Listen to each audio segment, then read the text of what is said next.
Goeienaand broeders en susters. Kom ons sit so en dan raak ons vir 'n oomblik stil in die teenwoordigheid van die Here.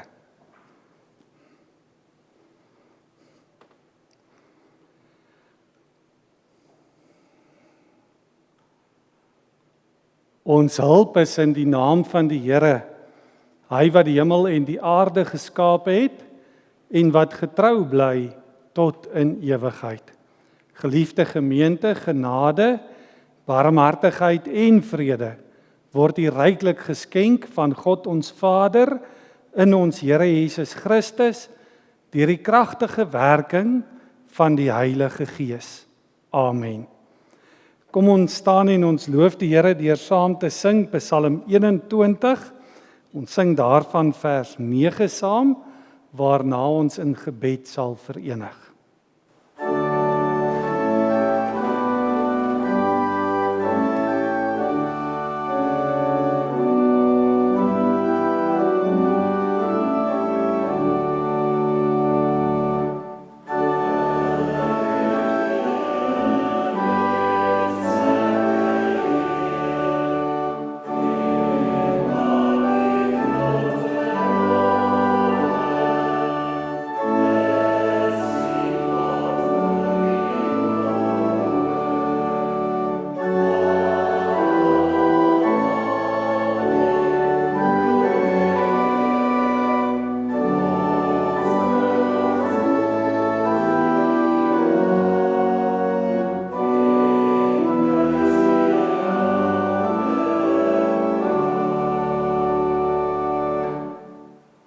Kom ons bid saam.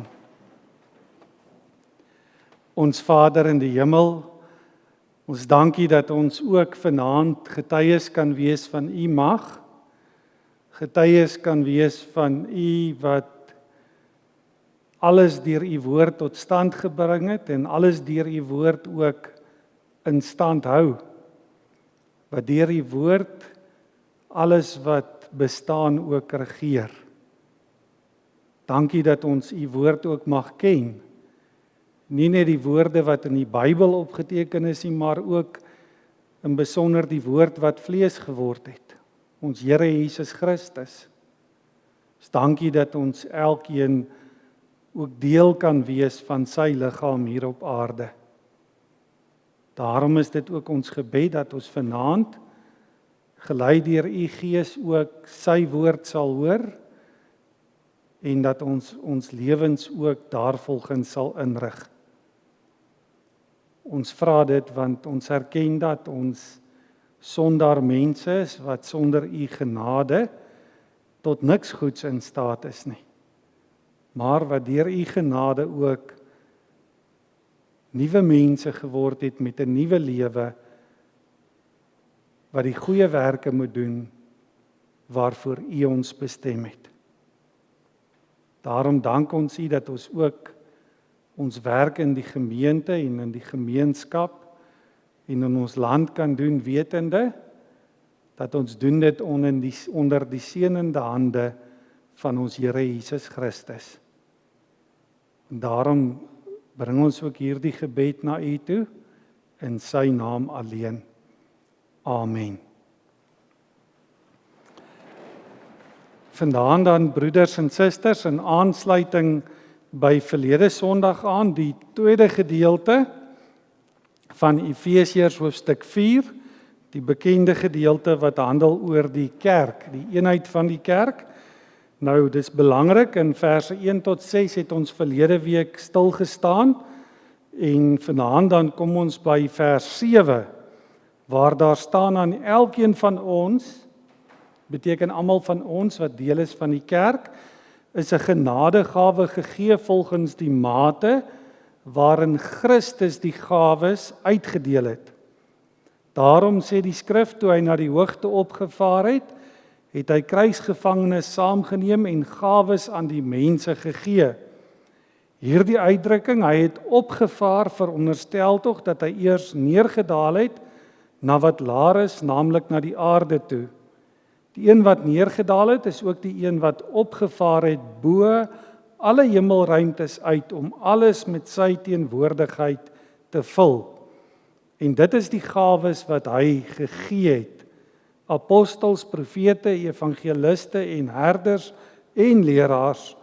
Sy doel daarmee was om die gelowiges toe te rus vir hulle diens en vir die opbou van die liggaam van Christus. So sal ons uiteindelik almal kom tot die werklike eenheid in ons geloof en in ons kennis van die Seun van God. Dan sal ons, sy kerk, soos 'n volgroeide mens wees, so volmaak en volwasse soos Christus. Dan sal ons nie meer kinders wees nie. Ons sal nie meer soos golwe op en af, heen en weer geslinger word nie, deur elke wind van dwaalleer, as vals leraars ons met hulle slinksheid en lustigheid op dwaalweë wil wegvoer nie. Nee, ons sal in liefde by die waarheid bly en so in alle opsigte groei na Christus toe. Hy is immers die hoof en uit hom groei die hele liggaam. Die verskillende liggaamsdele pas by mekaar en vorm saam 'n eenheid. Elkeen van hulle vervul sy funksie en so bou die liggaam homself op in liefde. Verskoon tog. Kom ons sing eers saam skrifberuiming of Psalm 127 in aansluiting by dit wat ons hier ook hoor, waarin ons hoor van die opbou van die liggaam van Christus. Psalm 127 vers 1 en 2, laat bouers bou al wat hulle kan. Ons staan vir die sing daarvan, daarna kan ons sitplek inneem.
Soos ons verlede Sondag aand ook gesien het, die eenheid van die kerk word baie breedvoerig in hierdie gedeelte ook behandel, ook in ons kernvers vanaand, waarin daar geskryf staan dat die verskillende dele vorm same eenheid.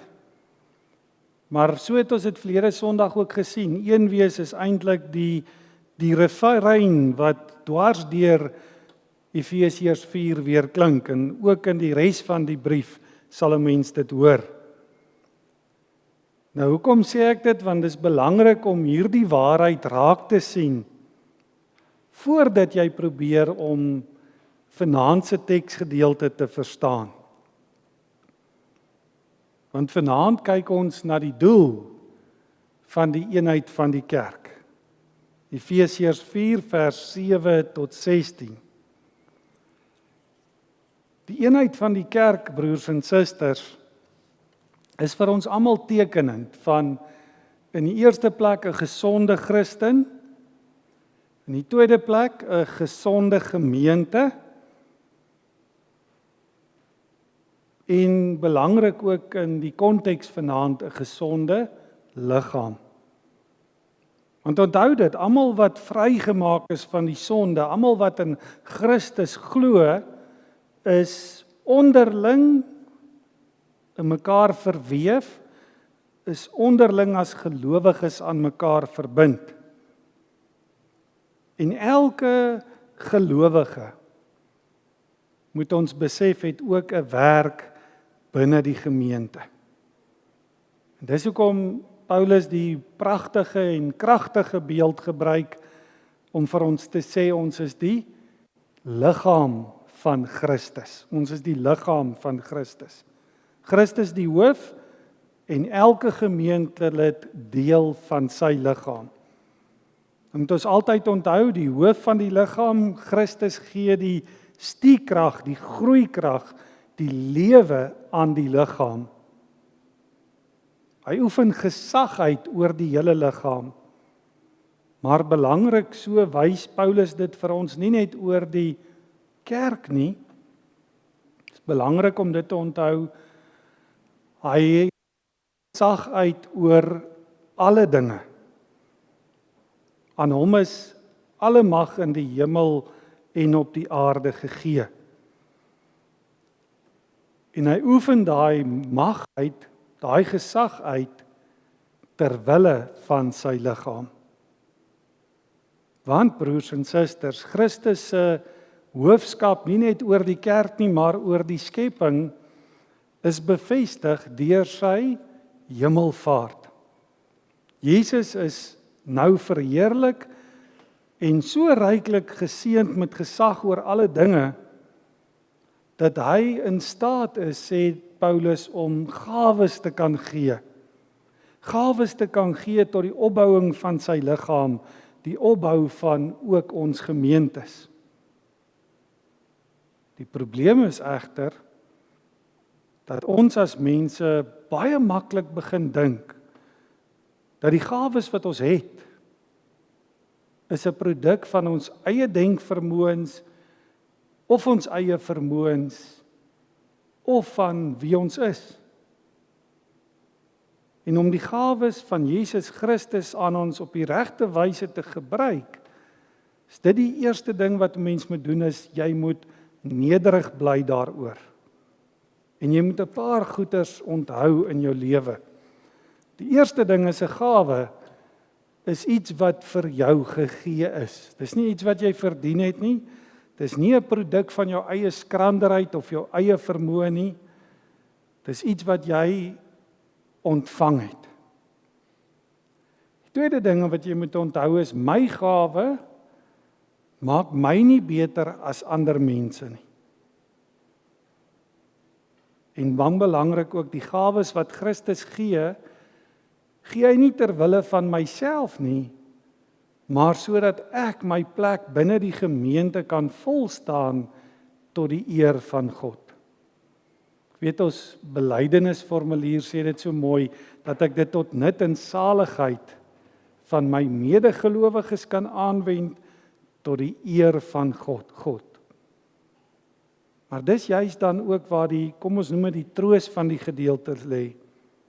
Maak nie saak wie of wat ek is nie, maak nie saak hoe groot of hoe klein ek is nie, maak nie saak wat my gawes is nie.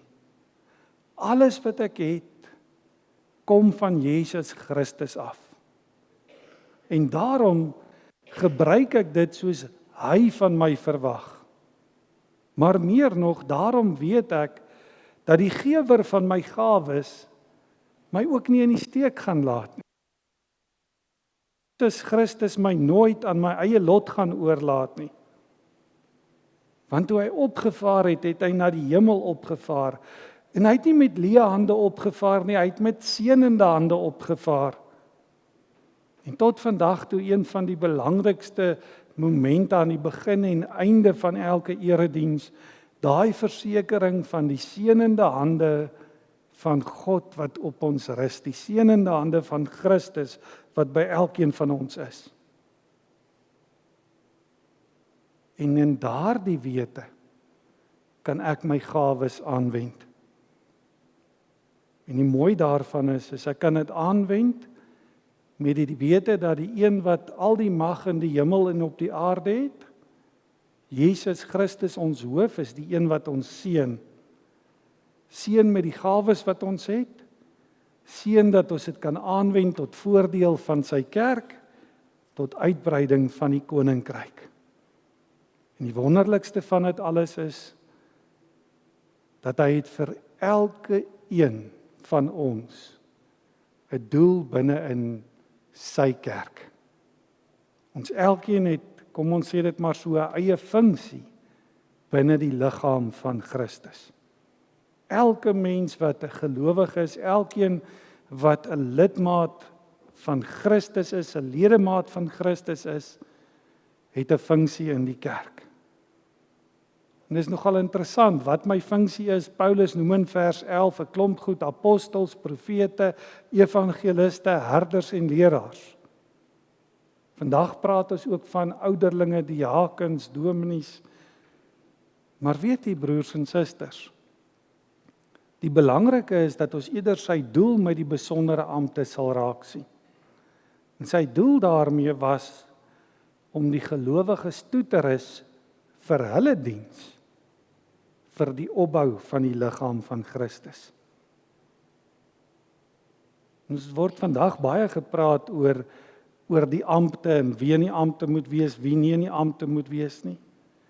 Dan vergeet ons die belangrikste is, almal van ons is in die ampt. Elke lidmaat, oud en jonk, het dienswerk binne die gemeente, binne die koninkryk. Elke lidmaat het 'n rol om te vervul. Elke lidmaat het 'n gawe om te gebruik tot die opbouing van die liggaam, tot opbou van mekaar. Wat sê mens daardeur? Binne elke gemeente moet elke lidmaat vir hom of vir haarself 'n werk soek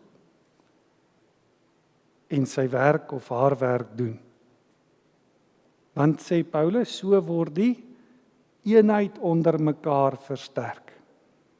Wanneer mense saam met mekaar werk en betrokke is by die sake van die gemeente, diensbaar is aan ander mense, dis dan wanneer liefde, die grootste gawe wat ons ontvang het, al sterker word.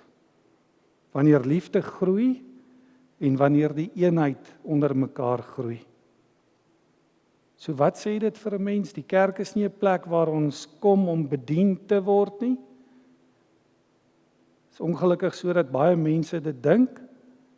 Nee, die kerk is 'n plek waarheen ons kom om diensbaar te wees. Om te vra, Here, wat wil U hê moet ek doen? En broers en susters, wanneer mens by daai gesindheid kom en met daai gesindheid na die erediens toe kom, met daai gesindheid na die gemeente toe uitreik, dan kan dit mos nie anders as dat dit groei en standvastigheid binne die gemeente bring, binne jou eie lewe bring nie. Dis ons laaste punt vir vanaand, groei en standvastigheid. Hoor hoe sê Paulus dit? Hy sê, dan sal ons sy kerk soos volgroeide mense wees, so volmaak en volwasse soos Christus. Dan sal ons nie meer kinders wees nie, ons sal nie meer soos golwe op en af en heen en weer geslinger word deur elke wind van dwaalleer, as valsleraars ons met hulle slinksheid en listigheid op dwaalweë wil wegvoer nie. Nee, sê hy vir ons, dit maak jou standvastig, want jy's geanker. Jy's geanker in Christus, jy's geanker aan mekaar.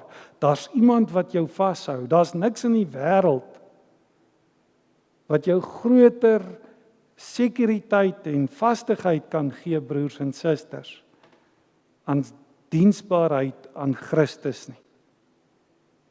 Ons almal ken die uitdrukking ledigheid. Ledigheid is die duiwelse oorkussing. So is dit ook in die kerk. As ek niks doen in die kerk nie, dan slaap ek op die duiwelse oorkussing. Maar wanneer ek die waarheid wat aan my gegee is, aan iemand anders bedien, dan word ek standvastig. Hoekom? Want niks leer 'n mens wat die waarheid is, so vinnig as wat jy dit vir iemand anders moet gaan leer nie. En daarom moet ons dit weet, die Efesiërs moes dit weet, jy moenie jou gedagtes op 'n dwaalweg laat lei nie. Nee, gaan en doen eerder koninkrykswerk, sê Paulus vir ons. Gaan doen die werk wat God aan jou gegee het. Want daardeur is jy nie net tot seën van ander nie, maar dis ook tot seën van jouself. Want dan sal ons almal saam met al die gelowiges aan wie ons ook diensbaar is, groei en al die meer groei na Christus toe en groei in ons eenheid met hom. En daarmee sluit ons af, watter groter, watter edeler, watter mooier lewensideaal kan 'n mens nie koester as om een met Christus te wees nie. Watter gesonder ding kan daar nie in die wêreld wees as om jou eenheid met Christus te beleef nie. En onthou dit vanaand, 'n gesonde Christen, 'n gesonde gemeente, gesonde liggaam, ook die liggaam van Christus. Dis net moontlik wanneer ons almal besef ons is onderling aan mekaar verbind en elkeen van ons moet weet wat ons werk in die gemeente is. Want so verwesenlik God sy doel met ons, naamlik dat ons die liggaam van Christus is, die kerk van Christus is, wat buig voor hom aan wie God alle mag in die hemel en op die aarde gegee het. Amen. Kom ons sit so en ons raak 'n oomblik stil voor die Here.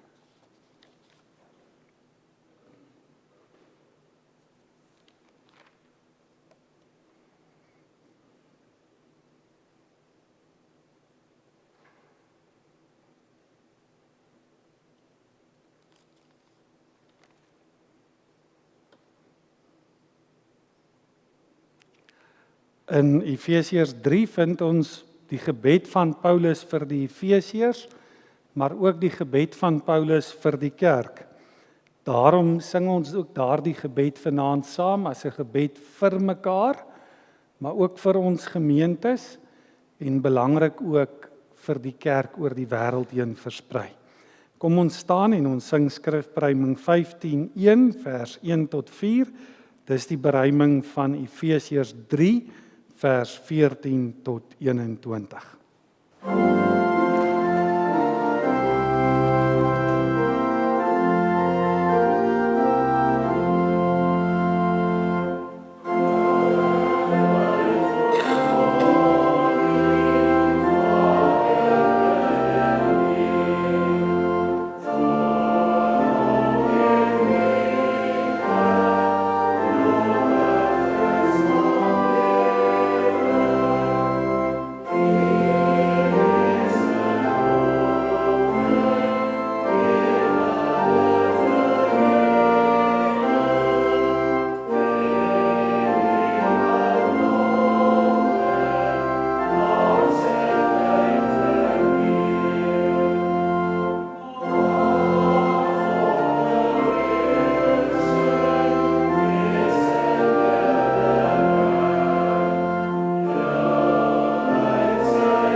Daar is nou geleentheid om ons liefdegawes te gee.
Kom ons staan en ons loof die Here met Psalm 71, die eerste en die 5de vers.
Ontvang die seën van die Here. Die genade van ons Here Jesus Christus, die liefde van God en die gemeenskap van die Heilige Gees sal by u wees en bly. Amen.